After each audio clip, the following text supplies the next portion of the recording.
కూటమి ప్రభుత్వం ఏర్పడి 2 సంవత్సరాలు పూర్తి అవుతూ ఉంది. దాదాపుగా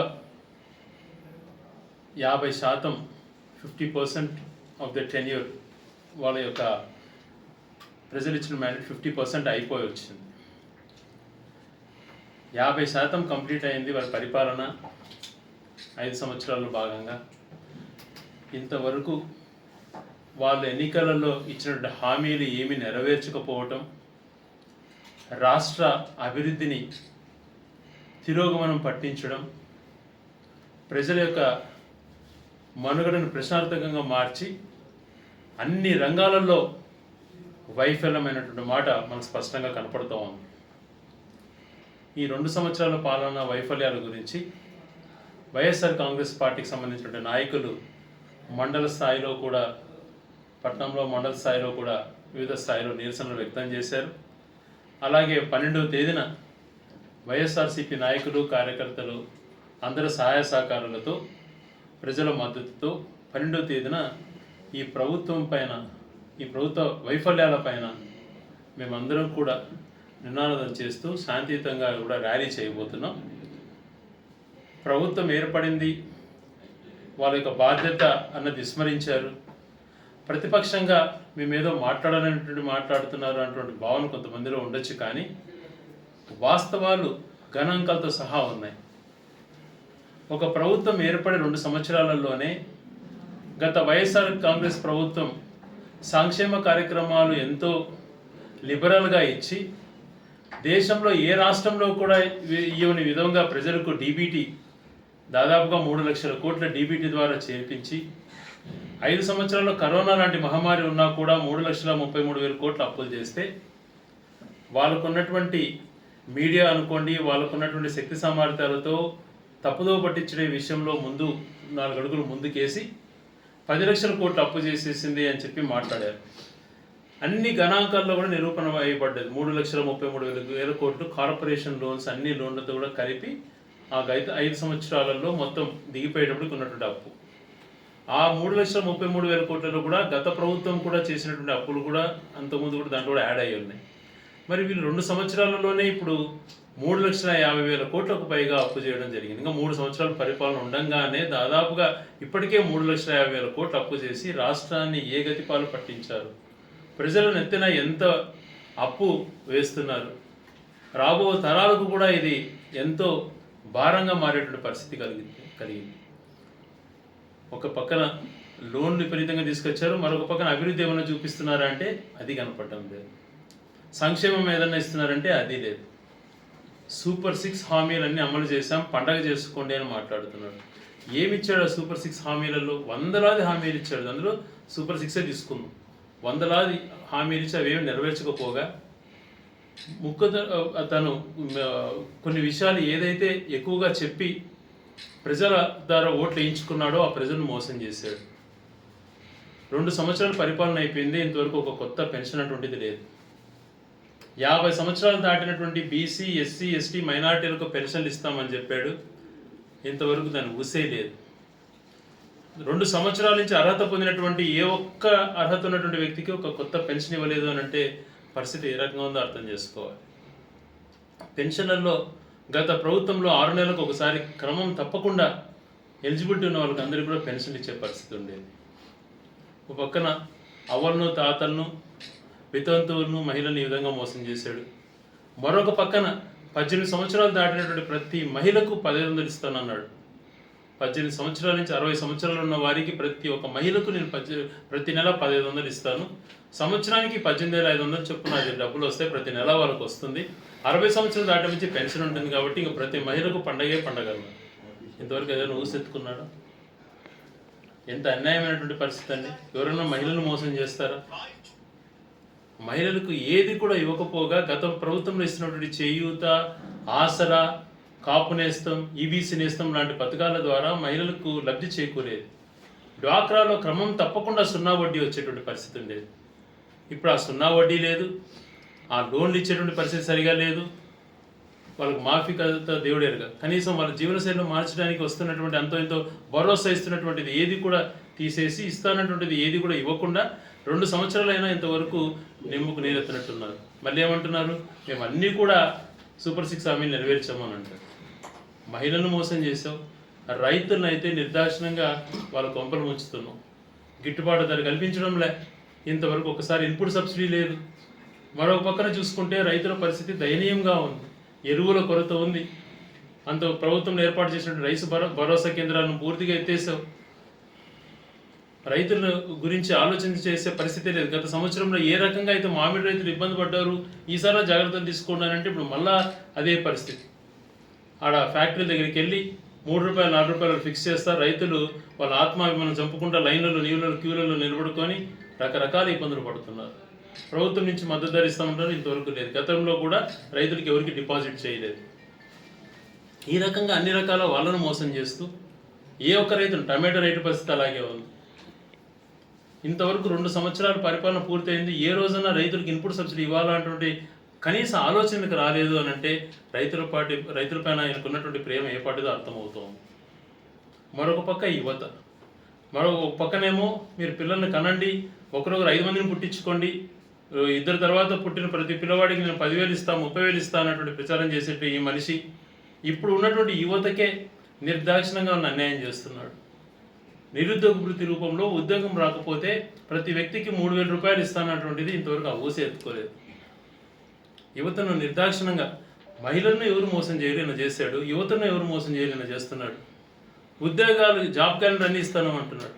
గత ప్రభుత్వంలో ఒకేసారి అన్ని ఆఫీసెస్ బాగా ఉండాలి, ప్రజలకు దగ్గరగా ఉండాలని చెప్పి 1,30,000 ఉద్యోగాలు ఇచ్చి ఏ చిన్న ఆటంకం కూడా కలగకుండా, ఏ చిన్న రిమార్క్ కూడా రాకుండా, ఏ ఒక్క ఆరోపణ లేకుండా ఫిల్ చేస్తే ఈరోజు గత ప్రభుత్వంలో ఇచ్చినటువంటి జీవోనే కొనసాగించి అయ్యే డిఎస్సిలో 15,000 ఉద్యోగాలలో ఎన్ని రకాల అభాసపాలైన చూడండి.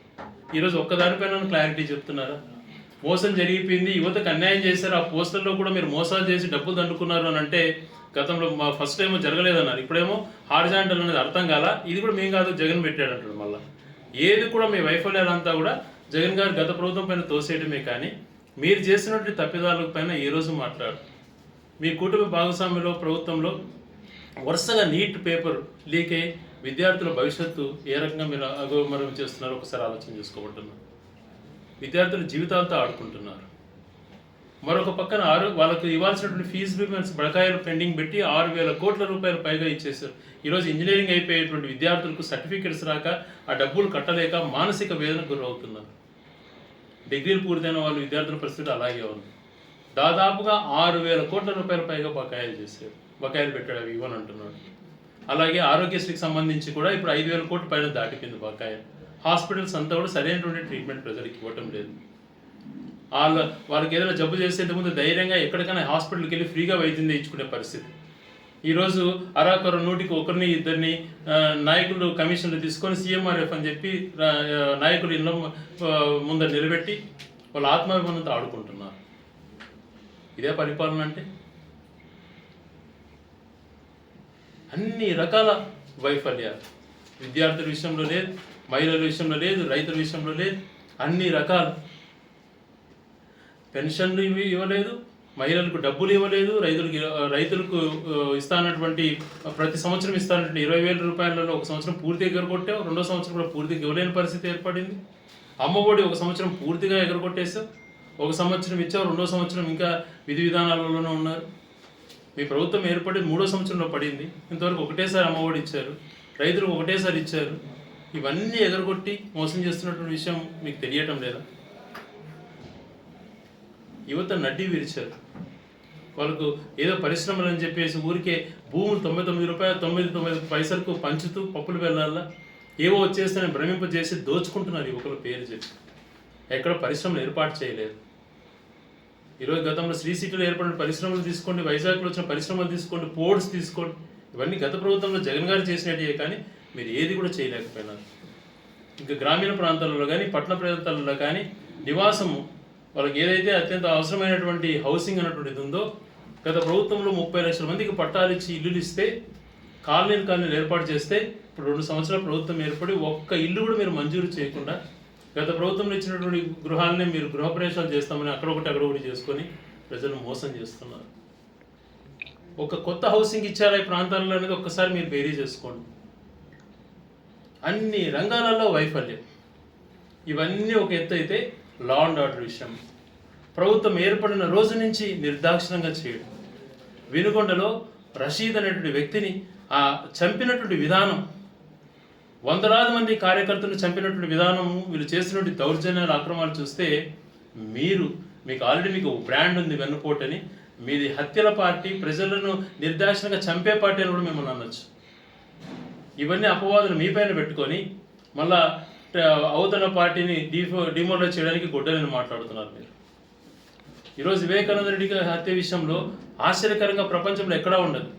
ముద్దాయి అయినటువంటి దస్తగిరి గారికి, సిద్ధార్థ లూథ్రా గారి లాయరు, చంద్రబాబు నాయుడు గారికి, ప్రభుత్వానికి అన్ని విషయాల్లో సిద్ధార్థ లూథ్రా గారు లాయరు. ముద్దాయికి ఒకే లాయరు, ముఖ్యమంత్రికి ఒకే లాయరు. అది వీళ్ళే పెట్టించారు.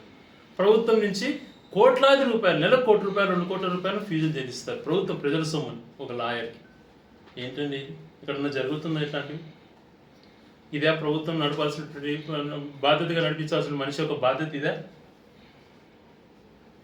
సమాధానం చెప్పాలి వాళ్ళు. ఇన్ని రకాల వాళ్ళు ఒక పక్కన హత్యలు చేసి వాళ్ళే క్రియేట్ చేసుకొని ఇతరులపైన నిందలు మోపేటువంటి తత్వమే అవలంబిస్తున్నారు తప్పితే నీతి నిజాయితీగా ఎవరిని ఎట్లా తప్పు చేశారో వాళ్ళని శిక్షిద్దామన్నటువంటిది లేదు. వాళ్ళే విపరీతంగా ప్రోత్సహిస్తున్నారు. ఎక్కడ ప్రజాస్వామ్యం అన్నటువంటిది లేదు. ఏ ఒక్కరు మాట్లాడకూడదు, ప్రశ్నించకూడదు. కోర్టు అన్నటువంటిది లెక్కలు కూడా లేదు. ఇన్ని రకాల వైఫల్యాలు చెందుతూ మళ్ళీ ఎదురుదాడి చేయటం. ప్రభుత్వం పవన్ కళ్యాణ్ గారిని రాజకీయాల్లోకి వచ్చిందే సుగాలి ప్రీతి హత్య గురించి అని మాట్లాడాడు. అది చేసింది చంద్రబాబు గారి పీరియడ్ అయితే ఆయననేమన్నాడు. అధికారంలోకి వచ్చి 2.5 సంవత్సరాలు పూర్తయిపోయి 3వ సంవత్సరానికి వచ్చారు. సుగాలి ప్రీతి తల్లి, అయ్యా నా కూతురు కోసం రాజకీయాల్లోకి వచ్చానన్నావు, న్యాయం చేస్తున్నావా అని అంటే ఆమెను వేధించి లాస్ట్కి వాళ్ళనే పోలీసుల ద్వారా వేధించే తత్వం వచ్చారు. జగన్మోహన్ రెడ్డి గారి దగ్గరికి వచ్చింది. అన్న నువ్వు చాలా మంచివాడివి, ఆ టైంలో నీ ప్రభుత్వం హత్య జరగకపోయినా మాకు ఇల్లు ఇచ్చినావు, అనేక అవకాశాలు కల్పించావు. ఈ దుర్మార్గ ప్రభుత్వం మా పేరు వాడుకొని ఈరోజు నాకు న్యాయం చేయటం లేదు అని చెప్పి ఆ సుగాలి ప్రీతి తల్లి ఆవేదన చెందిందనంటే వీళ్ళ ప్రభుత్వ వైఫల్యం ఏ పార్టీదో ఒకసారి అర్థం చేసుకోమంటారు. ఒక సుగాలి ప్రీతి విషయమే కాదు, గండికోటలో ఒక మైనర్ బాలిక పైనటువంటి జరిగినటువంటి అకాయత్, పొంగనూరులో జరిగింది, మదనపల్లిలో జరిగినవి, కడప, బద్వేల్, నందికొట్కులకు సంబంధించిన ఇంతవరకు ట్రేస్ చేయలేదు. కామానికి సంబంధించి వీళ్ళు కల్పిస్తున్న భద్రత, వీళ్ళు ప్రజలకు భరోసా కల్పించేసి తప్పు చేసిన వాళ్ళని శిక్షించకుండా ఆ ఎదుట పార్టీ వాళ్ళను ఏ రకంగా భయభ్రాంతులకు గురి చేయాలన్నటువంటి విషయాల్లో పనిచేస్తుంది పోలీస్ వ్యవస్థ. ఇది సరైనటువంటిదే? ఇది మీ ప్రభుత్వం తప్పిదం కాదా, మీ ఫెయిల్యూర్ కాదా అని చెప్పి మేము ప్రశ్నిస్తున్నాం. ఇన్ని రకాల వైఫల్యాలలో సంక్షేమంలో కానీ, లా అండ్ ఆర్డర్లో కానీ, మంచి చేసే విషయంలో కానీ దేంట్లో కూడా లేదు. వైజాగ్ స్టీల్ ప్లాంట్ను గాలికి వదిలేశారు. రోజుకు 10 మంది చచ్చిపోతున్నారు అక్కడ. దాన్ని కూడా ప్రైవేట్ పరంగా చేయాలన్నటువంటి ఒక ఆలోచనతో దుర్మార్గంగా, కుట్రపూర్వకంగా చేస్తున్నారో అర్థం కావడం లేదు. ఈ రకంగా రాష్ట్రంలో అనేక దాంట్లని భయభ్రాంతులకు గురి చేయడం, ఇంకొక రకంగా చేయటం, ఏది కూడా తనకు అనుకూలంగా మలుచుకోవాలన్నటువంటి ప్రయత్నం చేయడం. ఆ రోజు గత ప్రభుత్వం పైన నువ్వు ల్యాండ్ టైటిలింగ్ యాక్ట్ పైన అన్ని నిందలు మోపావే, ఈరోజు నువ్వు అదే కదా చేస్తున్నావు. అదే కార్యక్రమాన్ని చేసి నువ్వు పబ్లిసిటీ చేసుకుంటున్నావు.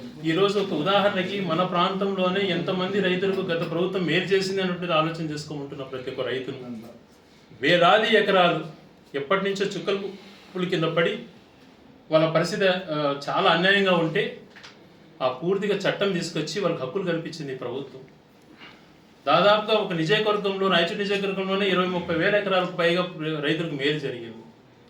పేదవారికి అది అన్యక్రాంతం కాకుండా, ఇంకొకరు దౌర్జన్యం చేసుకోకుండా, ఎవరికైతే అసైన్మెంట్ పట్ట చెందిందో ఆ మనిషికి 20 సంవత్సరాల తర్వాత ఆ వ్యక్తి పేరుతో ఉంటేనే అది లీగలైజ్ అతనికి చేయాలని చెప్పి చట్టం తీసుకొస్తే ఆ రోజు హేళనగా మాట్లాడిన వాళ్ళు ఈరోజు మళ్ళీ ఆ చట్టాన్ని వాడుకొని వాళ్ళ దోపిడికి వీళ్ళు చేసుకుంటున్నారు.